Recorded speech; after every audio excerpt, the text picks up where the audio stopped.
Bonjour à tous et bienvenue pour ce tarot pour les Vierges pour le mois de juin 2019. Nous vous rappelons le principe.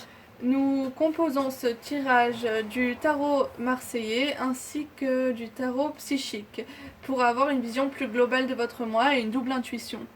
Donc nous commençons avec la carte de patience et de planification.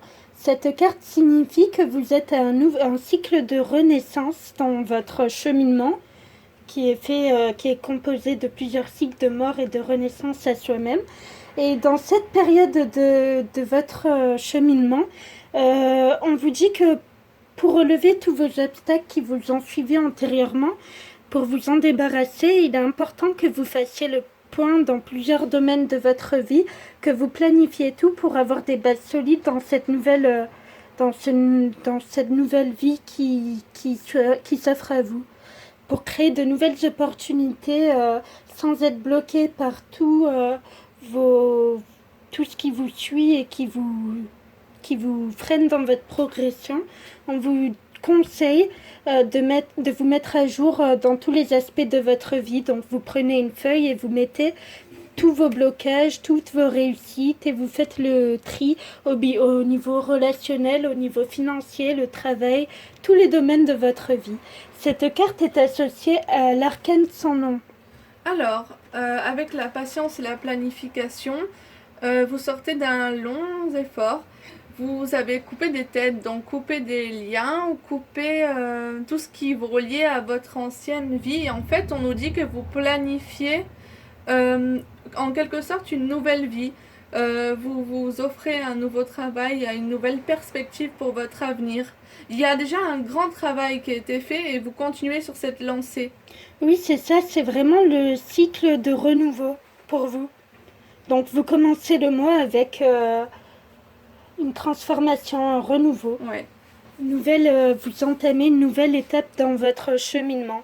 Ensuite, nous avons la carte de la patience. Donc, on vous demande de faire preuve de patience parce que vous avez planté les graines et maintenant, il faut que vous ayez la patience et la persévérance de voir cette plante grandir et donner ses fruits. Donc, on vous dit, restez patient, elles vont donner leurs fruits, vos efforts vont être fructueux. Mais ne perdez pas de vue vos objectifs. Cette carte est associée au chariot à l'envers. Alors, vous êtes peut-être quelqu'un qui vous étiez... pardon, vous êtes surmené dans votre travail.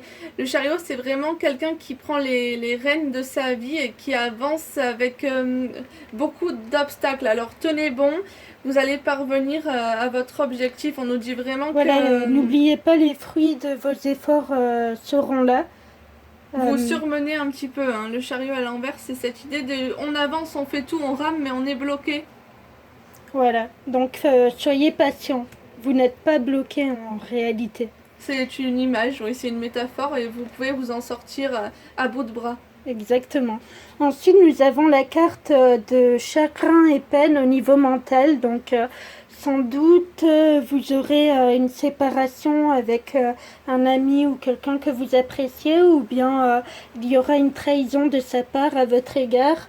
En tout cas, il y a cette notion de deuil à faire. Il y a cette notion de deuil, de trahison, de déception, qui vous plongera dans un état un petit peu dépressif. Cette carte, elle est aussi là pour vous donner une leçon de vie, pour vous rappeler que dans les périodes de souffrance, on apprend beaucoup en fait, et qu'il y a toujours de la lumière au bout du chemin. Donc cet état n'est pas permanent. Ça arrive très fréquemment qu'on se retrouve dans un état un peu dépressif et selon notre résistance émotionnelle, on, on en ressort plus ou moins vite en fait. Cette carte est associée à la tempérance. Alors, dans ce cas-là, vous sortez effectivement d'un chagrin, d'une grosse peine, mais c'est la carte de la renaissance, c'est-à-dire que vous vous tempérez. Vous avez pris un temps pour vous, vous devez prendre un temps pour vous introspecter vos émotions, regarder vos ressentis, même vous laisser pleurer, hein, c'est une carte fluide reliée à l'eau, pour que vous vous en sentiez grandi en fait. C'est vraiment la carte de ça n'allait pas, mais je tempère les choses en moi et à l'extérieur de moi et ça va mieux. Parfaitement. Donc, il y a vraiment une leçon à tirer de. C'est nécessaire d'avoir des étapes, des périodes où ça va moins bien que d'autres. Et c'est révélateur aussi. C'est très révélateur. Ça va vous permettre de passer d'un état à un autre, en fait. À un autre qui est plus sage, qui a plus évolué, qui a plus appris. Ensuite, nous avons la carte fondation et réalisation. Ça y est, vous commencez à vous tourner vers l'avenir et vous commencez à entreprendre, à créer des projets, à faire des choses solides et stables pour l'avenir. Cette carte est associée au soleil.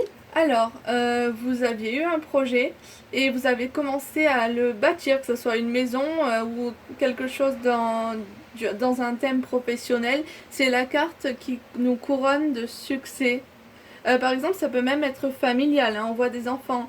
Vous avez construit une famille et tout va bien. C'est aussi la carte qui est reliée directement au cœur, avec des émotions de joie et plein de positivité pour vous. Voilà, donc bâtissons pour l'avenir. Ensuite, nous avons enfin pour terminer la carte matérielle de mouvement, choix et décision. En fait, cette carte, elle vous met face à... Vous serez confronté à une période où des choix vont s'imposer à vous. Vous allez devoir choisir. Choisir quelque chose dans votre vie. Choisir quelle orientation vous allez décider de prendre.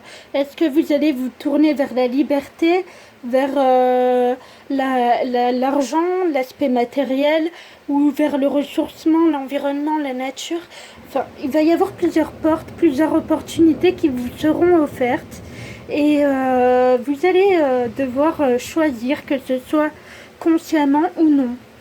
Le non-choix reste un choix. Cette carte est associée au battleur à l'envers.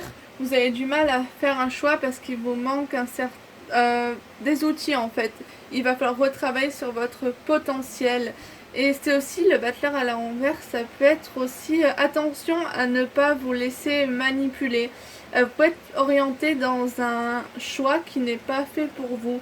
Regardez bien qui vous êtes et ne vous laissez pas impressionner par quelqu'un ou guider par quelqu'un. Vous devez rester libre de vos choix et de votre mouvement. C'est bien ce que je perçois aussi avec le chiffre de la dualité. Pour moi, ne vous laissez pas influencer par un collègue ou quelqu'un de proche. Vous avez votre propre libre arbitre et c'est à vous de choisir, de faire les choix qui vous concernent. Faites-les en conscience et ne suivez pas les autres. Soyez responsable de vos choix, totalement. Voilà. Et donc, tout se passerait bien. C'est un bon mois. On vous souhaite une bonne journée. À bientôt.